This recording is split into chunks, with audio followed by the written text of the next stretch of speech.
Hi, I'm Dr. Taz Varkey. Today I want to teach you specifically about the combination estrogen-progesterone pill. So we know of this as the birth control pill, but I really need to make one thing clear. The birth control pill can actually include two different types of pills. The estrogen-progesterone combination pill that I'm talking about today. So you might hear me refer to this as the combination oral contraceptive pill from time to time. And also that versus the progesterone-only pill. And I'm going to talk about that method in a few videos. But today I want to talk about the combination oral contraceptive pill. Okay, so this birth control pill works by preventing ovulation. What does that mean? Well, generally when we ovulate once a month, that happens because there's a signal that's sent from the brain to the ovary that tells the ovary to let that egg go. Well, the birth control pill tricks the brain into thinking that you're pregnant and keeps that signal from being sent, so you never ovulate. And in that way, it's kind of regulating your hormones. During a regular menstrual cycle, a woman's hormones, when she's not on anything, on any pills, are kind of fluctuating, where the first half of the month you have estrogen dominating, and the second half of the month you have more progesterone. So think of your hormones as kind of roller coastering during a typical menstrual month. But when you're on the birth control pill, they stay steady, okay? And so your estrogen and progesterone, it depends on which one. Sometimes they change from week to week, but generally they're relatively constant. And because of this, you don't ovulate, and that's part of how it works. But it can also give us many benefits in terms of other ways in which it changes our mood and things like acne. So basically, the birth control pill is working by keeping our hormone levels constant and preventing ovulation. So some of the benefits of the birth control pill, well, I just alluded to a few of them. Because it's affecting the concentration or the variance of your hormones for the whole month, it's going to prevent things like acne for some patients, or PMS. It can really help regulate a woman's periods. So some women have irregularly timed periods. They're coming every 6 weeks or 8 weeks or every 2 weeks. It'll help regulate you to a once a month period, and can also help with women who have really painful or heavy flow, because these constant levels of hormones every day help to thin out the lining in most patients. So many patients are really pleased to see that they have very light to no bleeding on the birth control pill, and that's a really nice benefit. So sometimes we use this as a therapy for women with really heavy or irregular periods. Other benefits of the birth control pill, these might surprise you, but the birth control pill has been shown in many studies to reduce the risk of both ovarian and uterine cancer. The estimates in the reduction of the risk of these cancers, for ovarian, it's about 40% reduction, 30 to 40%, and for uterine, about 30 to 50% reduction in the risk of these two cancers. Now that sounds like a tremendous reduction, and the line should be out the door, given this information, right? But the reason that you have to put this in context. If a woman has a 1 in 100 chance of getting ovarian cancer, and I reduce that risk by 40%, well, I'm going to reduce her risk to 0.6 out of 100. That's only a 0.4 reduction. So though it's something, it's great. Because most women's inherent risk for ovarian cancer is very low, this reduction in the risk of ovarian cancer, it's not that big a deal, to be honest.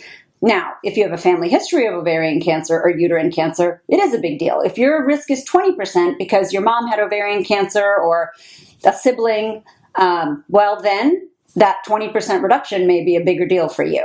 Okay, so these are all examples of things we take into consideration when we're choosing a particular method of contraception or deciding to give someone the combination birth control pill.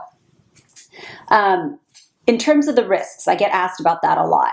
Blood clotting is a risk of taking the combination estrogen-progesterone pill, and we think that's mostly because of the estrogen component. Now, a blood clot to the leg is known as a deep vein thrombosis. One to the lung is a pulmonary embolus. A blood clot to the heart or the brain is a heart attack or a stroke. So blood clots can be very serious. Now, the good thing is the risk for getting a blood clot on the birth control pill is still very low. It's about 3 out of 10,000 women years, we call it. Just think of it as 3 out of 10,000.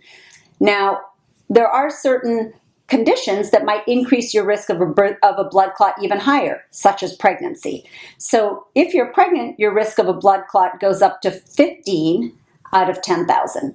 So that's, a five-fold increase in the risk of blood clotting if you get pregnant. So really, the reason we don't stress so much about this increased risk of blood clotting is because if we give you the birth control pill, we're keeping you from getting pregnant, which is actually a higher risk state for blood clotting. So unless someone's had a personal history of maybe a heart attack, or they've had a blood clot themselves, or they have a higher risk of blood clotting for some other reason, we don't worry too much about the blood clot risk. But again, we have to take someone's individual medical history into consideration. Other risks that I get asked about a lot, breast cancer.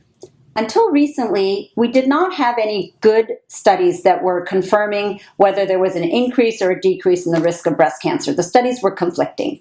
But in 2017, there was a very large study done in Denmark that looked at about over 1 million, actually 1.8 million women. And they studied all hormonal contraceptive methods. And they found that there is a 20% increase in the risk of breast cancer on women who are using hormonal contraceptions. Now, that was true whether it was the birth control pill or the progesterone IUD or the shot. There was a 20% increase in those women versus women who weren't on hormonal contraceptives. But remember what I said about that ovarian cancer reduction. This 20% increase in a low-risk woman who has maybe a 1 in 100 risk of breast cancer, if she's, depending on her age, of course, and a young woman, a 20% increase takes you to 1.2. So out of 100. So this is also a very negligible increase in the risk of breast cancer. And I don't think, and many experts don't think, that this should be reason to avoid the birth control pill, because the benefits and the prevention of pregnancy are so far outweigh this tiny increased risk of breast cancer. Again, if you have a personal history of breast cancer or family history that's strong, we might reconsider that. So lastly, I want to cover common questions about minor side effects. Am I going to gain weight? Am I going to get mood swings? Is my acne going to get worse? The answer to all of this is yeah, maybe. It's really different for each patient and depending on her inherent chemistry. And there's so many different birth control pills we can choose from, maybe 20 different on the market that all have slightly different estrogen dosings or different progesterones. And that'll affect how you respond to a particular pill. So the first pill I choose depends on the patient's, kind of medical situation. Maybe she's already battling acne, so that'll help me pick a particular pill that's good for acne or PMS. But until she tries it, I'm not going to know if it suits her. I always tell my patients I could give 10 women the same birth control pill. 5 will love it, and each of the other 5 will complain of a different side effect. So we just have to try it, and then you just have to work with your doctor to find the right dosing if that one's not right for you. Lastly, in terms of the effectiveness, if it's taken properly, it can be as high as 99%. But in actual use, because people miss pills and such, it ranges about 93 to 96% effective. But if you take it every day, maybe not so, it'll be higher. And lastly, fertility. The birth control pill will not impact your fertility once you stop it. You can stop it and you have just as good a chance of getting pregnant the next month as anyone else. Every now and then I have a patient who feels her cycle was thrown off a little bit by being on the birth control pill. But if that's the case, it quickly regulates. And I honestly think a lot of these women already had irregular periods. Maybe they went on the pill to fix it. And then when they stopped the pill, their inherent pattern of irregular periods came back out. So that's it. It's a lot of information, but these are all commonly asked questions, and I hope it'll help you. Remember, these videos are not meant to be medical advice for you. They don't substitute for a visit with your own doctor because every woman's situation is unique. Thank you for tuning in, and don't forget to subscribe.